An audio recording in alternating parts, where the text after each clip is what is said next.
Hi, my name's Ben, and today we'll be going over the flow simulation add-on in SOLIDWORKS 2016. So we start off with just a pipe of some design. I've made it the appearance glass so that we'll be able to see things inside of it. So we'll be going over how to start the simulation, the setup wizard, selecting all your units, all of your properties, and whatever you want. We'll be going over attaching lids, setting up goals, running the program, and then looking at results. So we'll start with loading the actual add-in. We'll go up to the add-in tab and select the SOLIDWORKS flow simulation. And clicking on it will open up the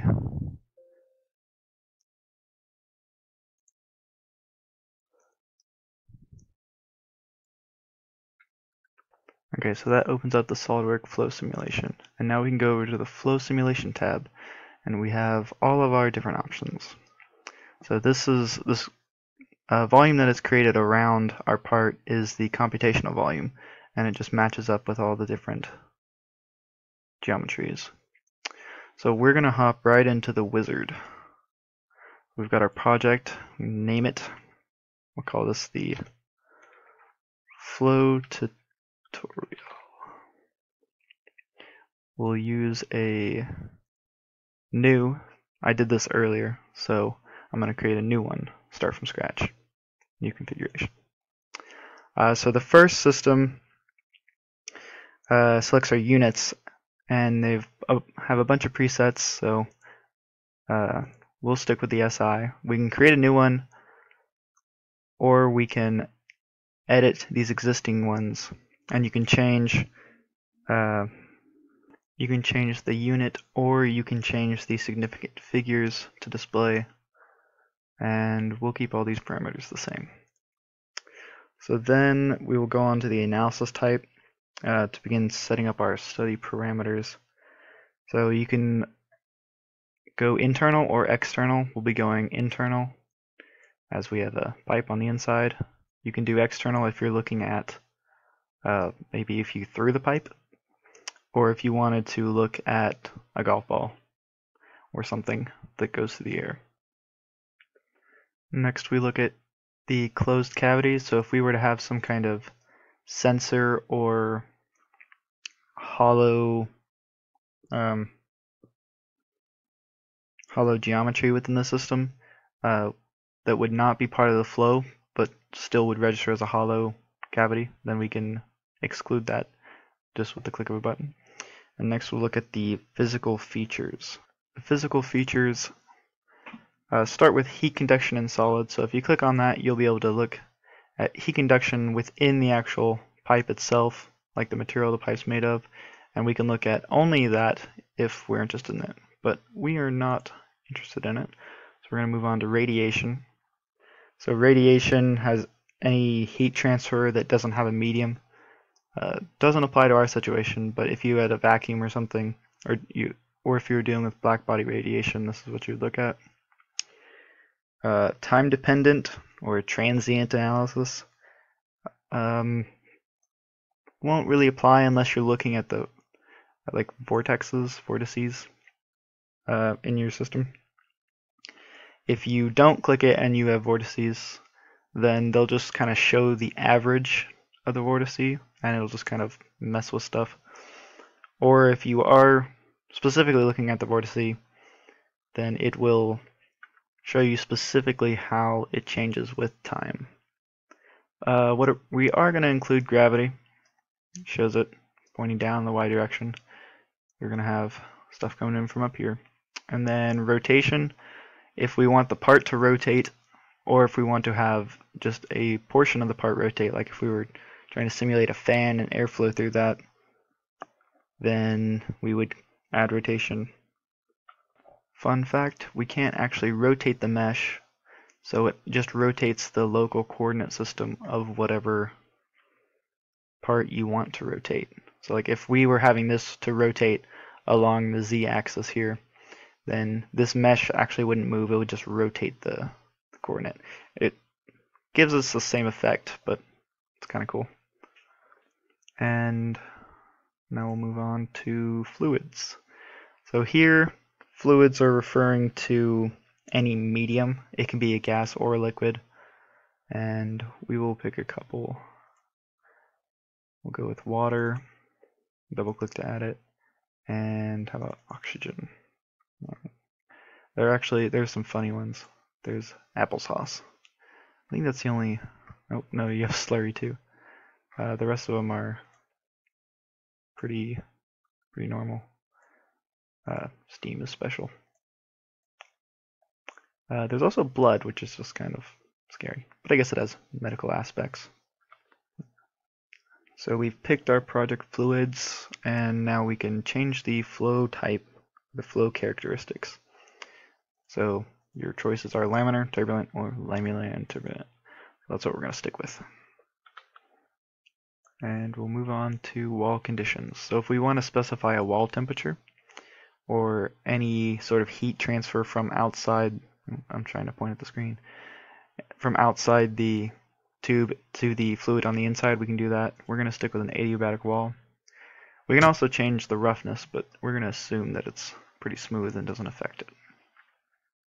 So the last part of the wizard is the initial conditions. So if we know anything about what our fluids are doing, entering, so if we know the velocity, or if we know any pressures or temperatures, we can apply them here to help us out with the calculations. But we're going to assume we don't know anything, so we're going to finish that off right here. Alright, our volume is not watertight. So we've automatically opened the lids tab because it yelled at us, but we could have done lids first. So a lid is anything that will close the geometry. So right now they're all open and it doesn't know what it wants, so to make it watertight we're going to open the lid tool and then just create any face. So we're selecting the outside ring to create a face, to create a lid. So we'll do that for all of our openings.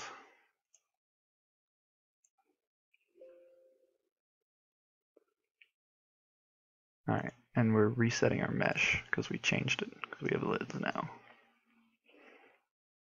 Okay, so now that we have our lids and our initial conditions, we're going to look at boundary conditions. We're going to insert some. One thing to note, you don't want to just click on this, you want to actually right click, select other, and do the inside face, because that's where the fluid's interacting. It won't work if you do it on the outside, there's nothing there technically. So we'll look at our inlet mass flow. This one is going to be water, so we're going to bring that up to about 1 gram a second. And then we want to look at our substance concentrations. Do the mass fraction, we're going to say this one is entirely water, no oxygen. And that is what we want for this face. Next we'll look at boundary conditions up here. On the inside, another mass flow, we'll leave that at 0.1 grams a second and make it completely oxygen. These are percentages. And good to go. And our last boundary condition is the exit. So we're going to call this a pressure, environmental pressure. Select the inside face, and this boundary condition is good to go. Alright, so now the last thing to do before we run it is to set some goals. These goals are going to tell us when to actually stop computing, because the CFD will just keep going until we tell it to stop. So we can tell it to stop by giving it a defined number of iterations, giving it a period of time. So say go calculate for 1.5 hours, 2 hours, 3 hours, and then stop, tell me what you find. It works by convergence. So the more it goes, the more accurate it can be theoretically. So these goals are actually convergent goals. So we're going to insert global goals because we want to know the the average and max velocities. Those are our global goals. And then we're going to set some surface goals.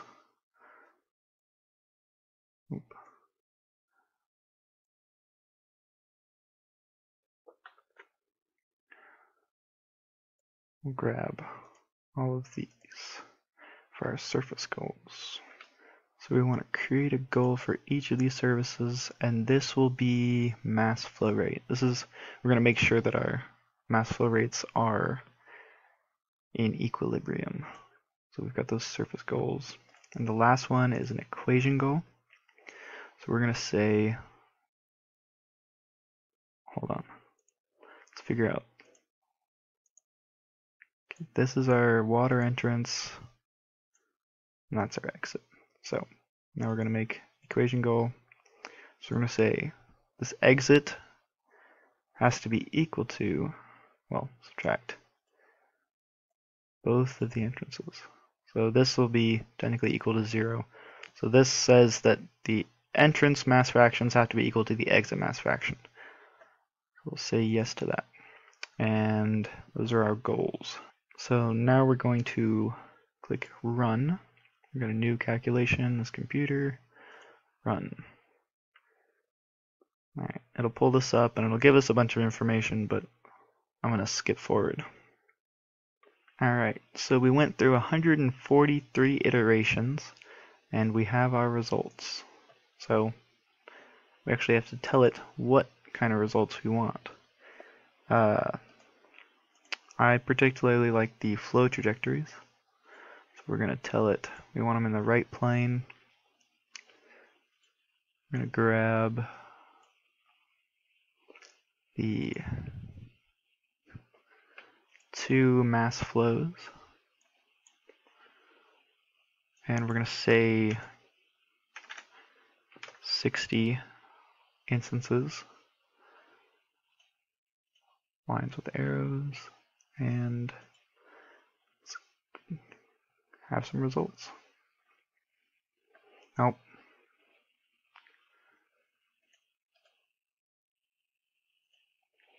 We did not change. We don't want pressure, we want velocity. There we go. So we can see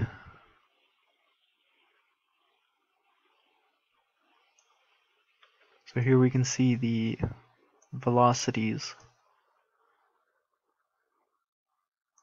and come over here and add show. So this one I made shows the mass fraction of oxygen. So oxygen's coming in here, water's coming in here. You can see it mixes together, and then the oxygen stays on top and the water stays on the bottom. But it's not showing the water. You can infer from the oxygen. So there's a lot to play around with in the results. I particularly like the flow trajectories. You can also show cut plots, which just show the same thing but just in zones. Yeah, there's lots to play around with. There's animations you can show. But we are out of time, so thanks for watching. I hope this helps.